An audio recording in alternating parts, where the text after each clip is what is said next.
په مرضونو کې تر ټولو بد مرض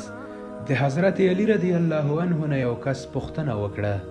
څنګه کولی شم چې د الله تعالی په محبوبو بندگانو کې حساب شم، هغه بندگان چې الله ورسره مینه کوي. حضرت علی رضی الله عنه فرمایل، ما د رسول الله صلی الله علیه وسلم نه اورېدلي که ته په ژوند کې نورو ته خوشحالي نشي ورکوی نو هغو ته غم هم مه ورکوه، او که ته د چا ښه صفت نشي کوی نو بد ورپسې هم مه وایه، ځکه حق دا دی چې مسلمان ورور د بل مسلمان ښه صفات بیان کړي او په هکله یې ښې خبرې وکړي، او که بیا د دې توفیق در سره نه وي نو لږ تر لږه د هغوی بد هم مه بیانوه، ځکه بهتره دا ده چې